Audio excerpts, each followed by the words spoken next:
بسم اللہ الرحمن الرحیم. میرے محترم پرنسپل صاحب اور میرے اساتذہ کرام اور میرے ساتھیوں، السلام علیکم. آج میں جو موضوع اس عنوان پر دستک دے رہا ہے وہ ہے کرپشن. کرپشن نام ہے نفس کی غلامی کا، ذہن فرگندی اور سائنس کے انتشار اسلام کے نام پر بننے والا اس ملک میں جہاں عدل انصاف کا قیام ہونا تھا، جہاں محمود اور ایاز کو ایک صف میں کھڑا ہونا تھا، جہاں جیسا نسل اور ذات پات کے تقسیم کے بغیر نظامی تعلیم و تدریس اور نظامی حکومت کا اقتدار کا قیام ہونا تھا، وہاں کرپشن کا راج ہے. وہ رشوت ستانی ہو یا سفارش، خوش پرستی ہو یا ضد پرستی، کسی کی مال ضبط کرنے کی چاہت ہو یا بلیک میلنگ رویش اشیاء خرد و نوشن میں ملاوٹ ہو، یا بجلی اور گیس کے بلوں میں اضافے کا ظلم، فرد کی ذاتی زندگی سے لے کر افراد کی اجتماعی زندگی تک سب کے سب کرپشن جال میں پھنسے ہوئے ہیں. مدارس کے بھوکے، عمارت کے بھوکے، صدارت کے بھوکے، عمارت کے بھوکے، یہ گدے نشین محدوم کے بھوکے، یہ زمینوں پہ قابض یہ بھوکے، یہ مکینوں پہ قابض یہ بھوکے، یہ لٹیرا خوفزل پھر بھی ان کی اترتی نہیں، کبھی بھوکو کی مرتی نہیں، کبھی بھوکو کی مرتی نہیں. صدر علی وقار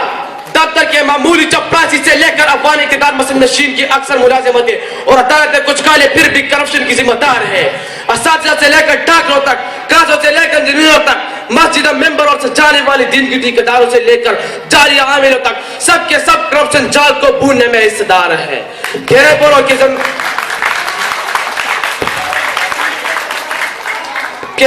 کے زمین مجرم ہے، کہہ پرو کے زمین مجرم ہے، سایہ خدائے ذوالجلال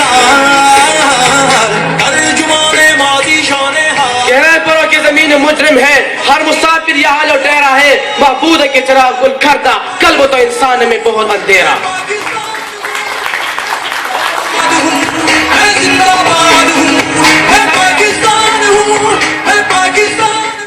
صدر علی وقار دفتر کا سری باپ تبھی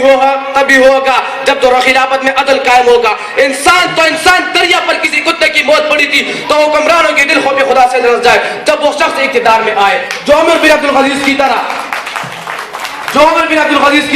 اپنی بیوی کا ہاتھ بیت المال میں جمع کروانے پر تل جائے، جو عمر بن خطاب کی طرح اپنے گریبن کسی بیوی کے ہاتھ میں دے دے، جو وہ پکوانے کے قائم کے لیے قائم کردہ اداروں کے شانہ بشانہ کھڑے ہو کر بعض اختصاص بلند کرتے کہ سر اٹھے تو صحیح ظلم کے سامنے، تبھی ظلم کا وقت حساب آئے گا، تبھی غریبوں کے دربار میں ہاتھ جوڑتے ہوئے وہ نواب آئے گا، انقلاب آئے گا، انقلاب. والسلام.